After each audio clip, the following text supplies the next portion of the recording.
Hello and welcome to my channel. This is the vintage Thunderbirds Rescue Set, complete with the authentic foil seal. And this comes with two vehicles, Thunderbird 4 and the Firefly.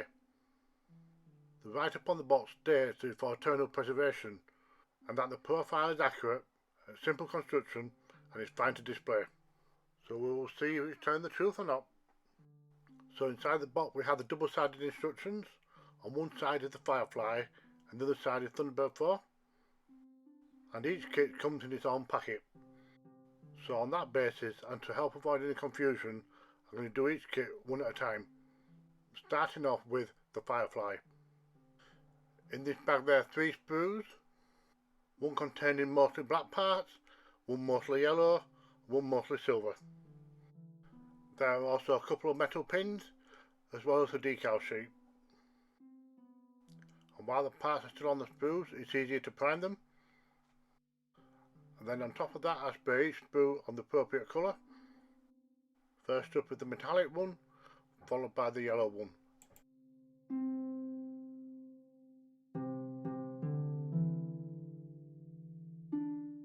And once those have dried, I add a black wash to the tracks. And then I separate all the pieces ready for assembly. You only do this with kits with limited parts, otherwise I will lose stuff. The first thing to do according to the instructions are the wheels. These require the 2 metal pins, but surprisingly don't require any glue, and we'll find out shortly why.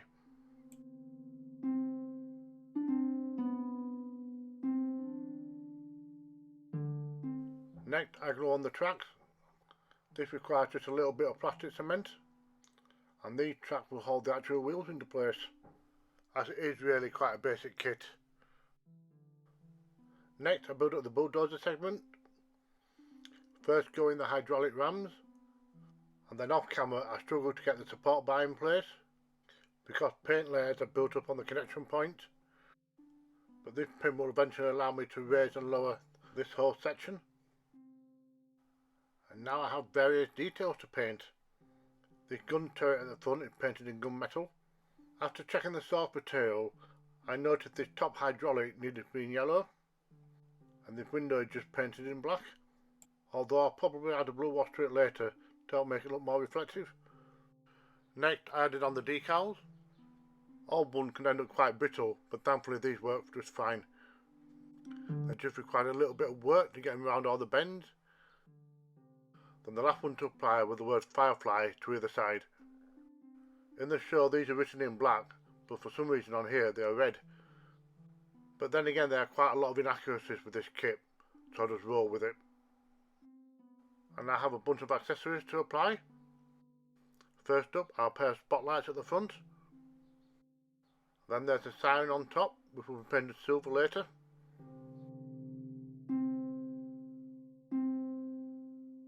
At the side and the rear we have some handrails. On the top we have a large metal rack. And lastly we have an aerial which sits at the back corner. And to glue these down I just use some Tamiya cement. This stuff is quite thin and hopefully won't make the paint run.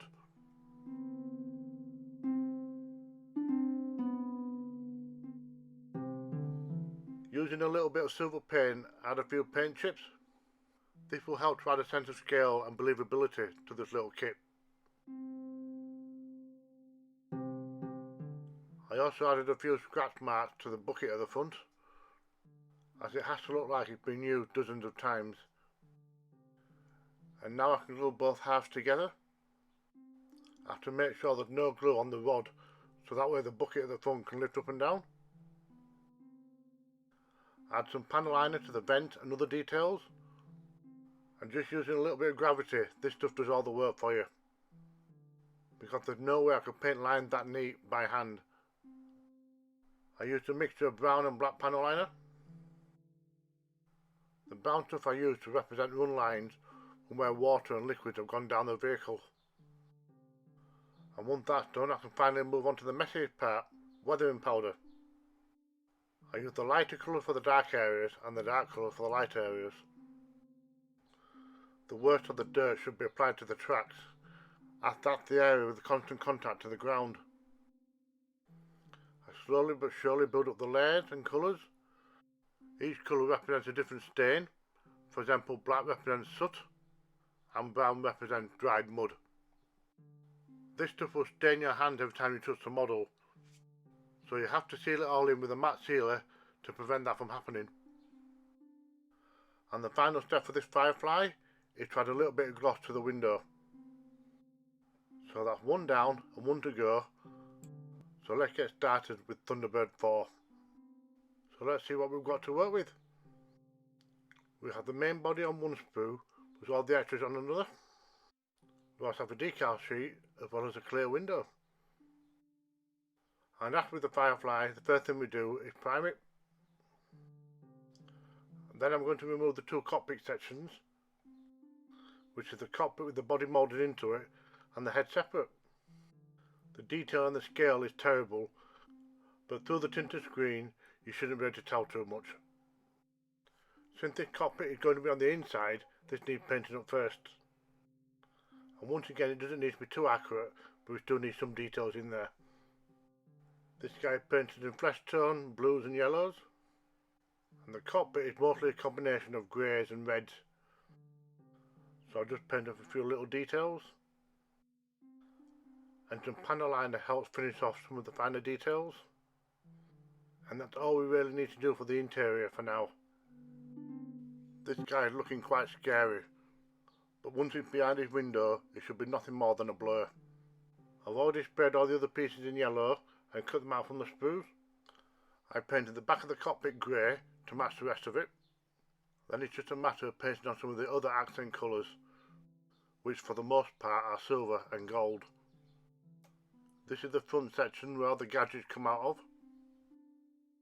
And these are three of the thrusters, and all their vents are in gold, or at least they're in gold on the reference pictures I found. And now it's time to glue the cockpit into the sub.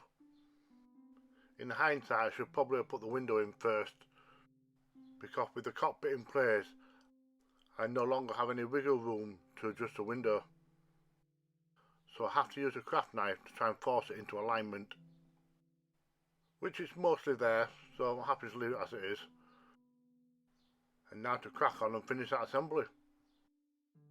Next I add the top fin along with the top jet, and then I add the two side jets.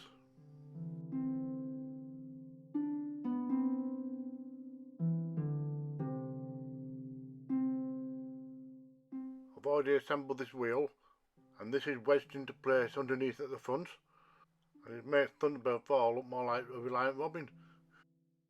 The rear wheel consists of three parts, which are two black discs and a metal rod. This just drops into place, and the top half of the model kit will hold it together.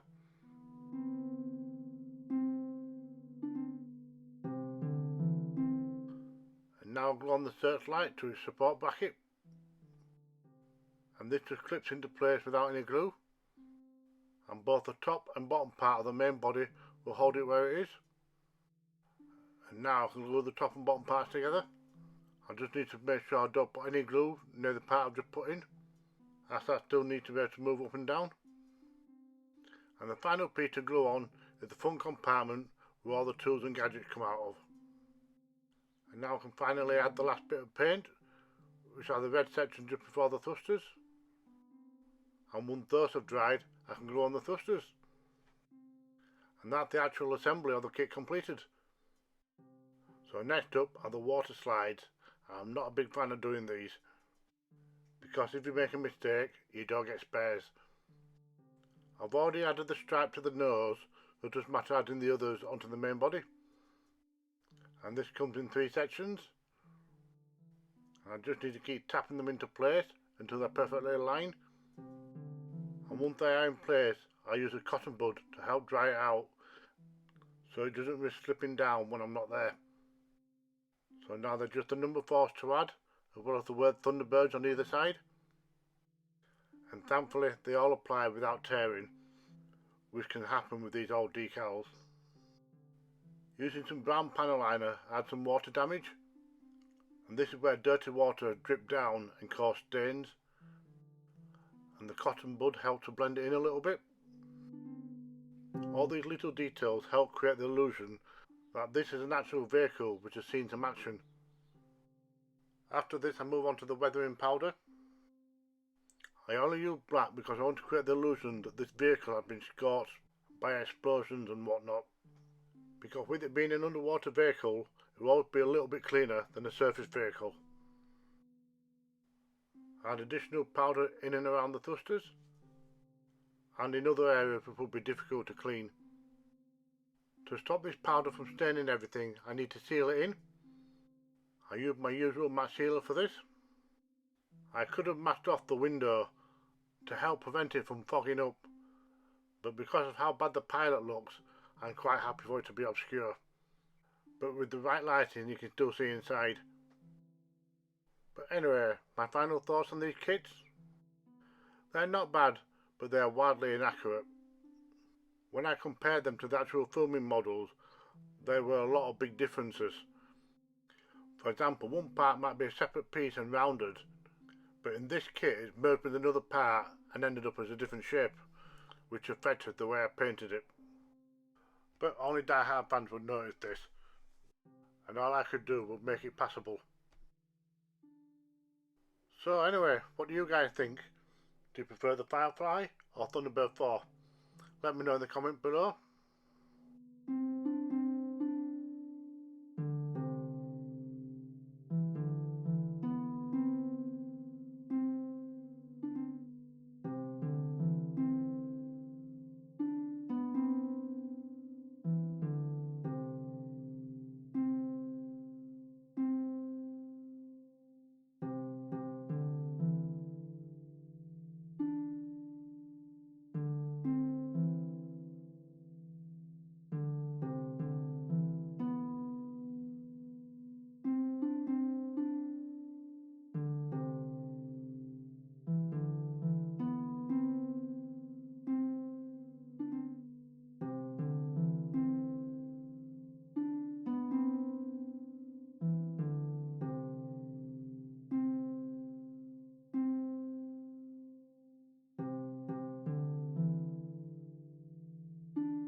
Thank you for watching. Don't forget, if I can do it, so can you.